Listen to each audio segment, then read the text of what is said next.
Dialogue आप पूरा दिखाना।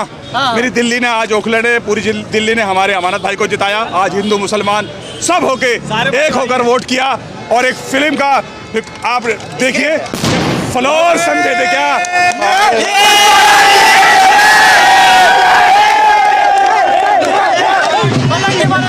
पतंग कट चुकी, ओवैसी की जो चाल थी बीजेपी को जिताने की वो खत्म हो चुकी है।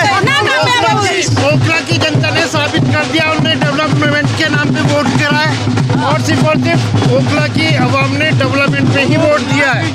ओखला की अवाम का बहुत बहुत शुक्रिया। ओवैसी यहाँ पे आया था सिर्फ अमानत भाई को हराने के लिए, बीजेपी को जिताने के लिए। वो हैदराबादी चाचा सुन ले, कभी भी तू बाहर दिल्ली नहीं आएगा। जब आएगा मुसलमान तुझे ऐसी जवाब देंगे। तू नारे तकबीर बोलता हम भी मुसलमान है, अमानतुल्लाह भी तो मुसलमान है, मजलूमा का साथ देता ना अमानतुल्लाह का साथ दे। उसमें एक केस था, इन पर 43 केस है अमानतुल्लाह पे। अरे वो शेर बोल भाई इसमें कोई दो राय नहीं है। ये जो जीत है इसमें हिंदू भाइयों का भी अहम रोल रहा है। सिर्फ मुस्लिम वोट पर इतने वोटर नहीं जीत सकते थे। ये इस माहौल में हमारी सरकार विरोधी लहर में भी हम इतने वोटर से जीते हैं। इसमें हिंदू मुसलमान सभी लोगों का एक तरफा वोट आया है, इसलिए शानदार जीत हुई है। और ये किंग है, किंग बब्बर शेर है अमानतुल्लाह खान। अमानतुल्लाह खान अमानतुल्लाह खान अमानतुल्लाह खान। हमारे यहाँ पतंग वाला आया था हमारे सबका गला काटने के लिए, वो खुद गला काट के चलाया था, अपना काटा के चला गया।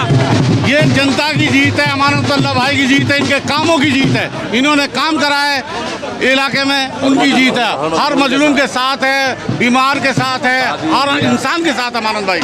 और सारे हिंदू और सारे मुस्लिम भाइयों ने एक तरफा वोट दिया है अमानत भाई को जिताने के लिए। उन्होंने बहुत काम किया, बहुत डेवलपमेंट किया है एरिया का।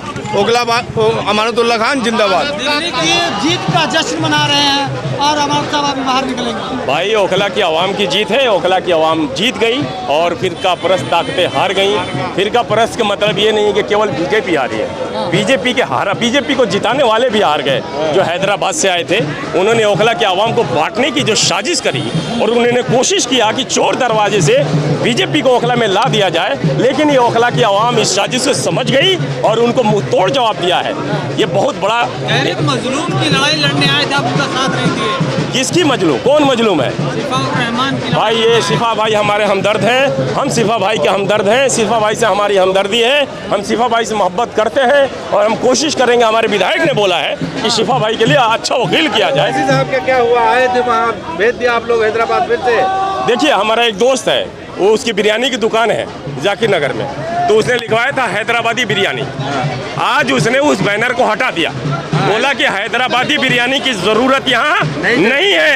ओखला में दिल्ली की बिरयानी ठीक है और ओखला में ओखला की बिरयानी बेहतर है, इसलिए हैदराबादी बिरयानी की जरूरत नहीं है। हैदराबादी बिरयानी से बू आ रही है, बदबू आ रहा है, बदबू आ रहा है। किस तरह का बदबू?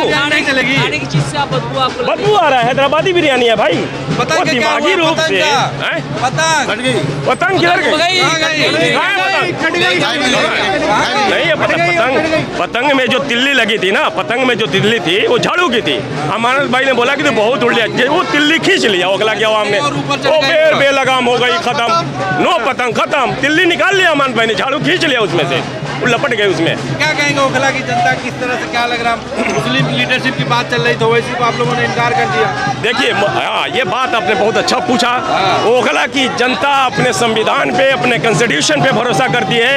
ओखला की जनता ने बताया कि हम हिंदू मुस्लिम की बात नहीं करते, हम संविधान परस्त लोग हैं। देश का कानून और ओखला हिंदू मुस्लिम से नहीं बल्कि संविधान से चलेगा। और ओखला की जनता शिक्षित जनता है और उसने ये परिचय दिया है कि हम पढ़े लिखे लोग हैं। तुम्हारे जैसे कुछ लोग आकर हमें बांटकर दूसरे को यहाँ एंट्री नहीं देंगे और ओखला को हम किसी कमज़ोर हाथ में नहीं जाने देंगे। ओखला भी मजबूत हाथ में है। ओखला ने अपने बेटे पे, अपने भाई पे, अपने नेता पे, अमानतुल्लाह खान पे भरोसा किया है।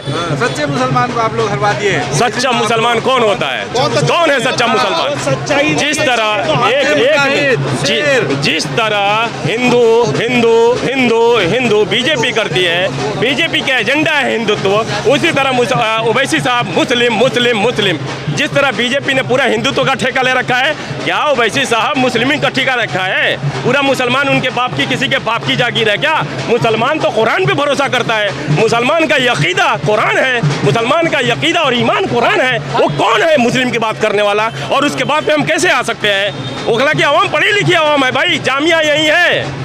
जामिया ने साबित कर दिया कि तुम हमें नहीं बांट सकते, तुम हमारे ईमान को नहीं खरीद सकते, तुम बिक जाओ। और तुमने बिका।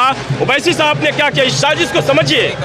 जिस तरह से दिल्ली में मैंडेट आया है, इस मैंडेट को देखिए। ओवैसी साहब ने 2 सीट पे लड़के पूरा 70 सीट को नुकसान पहुंचाया। इन्होंने क्या किया? जो सेकुलर वोट था ना, उस वोट को इन्होंने डाइवर्ट कर दिया, और इनके डाइवर्ट करने से बीजेपी आ गई। तो ये समझने की साजिश है। ओवैसी साहब, अब जब भी किसी अदर स्टेट में इलेक्शन होगा, आप लोगों के चैनल के माध्यम से बोलना चाहता हूँ कि हिंदुस्तान के मुसलमान और सेकुलर वोटर्स इस चीज़ को समझिए कि ओवैसी बीजेपी का बी टीम है, और बीजेपी को जिताने के लिए वो किसी हद तक गिर सकता है, किसी हद तक वो साजिश कर सकता है। एमआईएम के सभा में अक्सर आपने देखा होगा, तेरा मेरा रिश्ता क्या, ला इलाहा इल्लल्लाह, ऐसे लोगों को भी आप नकार रहे हैं। बेहतर, बहुत बेहतर सवाल पूछा आपने। तेरा मेरा रिश्ता क्या, ला इलाहा इल्लल्लाह। और दूसरे तरफ सुना होगा जय श्री राम। एजेंडा सेम है हिंदुस्तान के लोगों, एजेंडा सेम है। ये अल्लाह रे तकबीर अल्लाहु अकबर की बात करता है, और एक तरफ जय श्री राम की बात हो रही है। ये हिंदुस्तान को बांटने वाले लोग हैं, और ओवैसी उसी में से एक है जो मुसलमानों को बांट रहा है। जो हिंदुस्तान के 20% आबादी है, हम तो मेजोरिटी में है। जहाँ मुसलमान लार्ज मेजोरिटी में है, वहाँ तो तुम अपनी ताकत की मुजाहरा कर लोगे, लेकिन जहाँ कमजोर मुसलमान है, उसको कहाँ डाल रहे हो तुम ओवैसी? 20% 80 बनाम 20 की बात हो रही है, तुम 20% को बांटने की साजिश कर रहे हो। ये समझना पड़ेगा हिंदुस्तान के आवाम को। ये बहुत बड़ा चैलेंज है डेमोक्रेसी के लिए। अगर बीजेपी खतरा हो सकती है, तो ओवैसी मुसलमानों के लिए उससे बड़ा खतरा है। इस चीज़ को हिंदुस्तान के मुसलमान को समझना पड़ेगा। खतरा है बेहतर जो मैं बोल रहा हूँ, आने वाले दौर के लिए, देश के डेमोक्रेसी के लिए, लोकतंत्र के लिए, संविधान के लिए, और खासकर मुसलमान के लिए जो कौम मिल्लत की बात करता है, ओवैसी मुसलमान के लिए बहुत बड़े खतरे का अंदेशा है। इसको समझना पड़ेगा।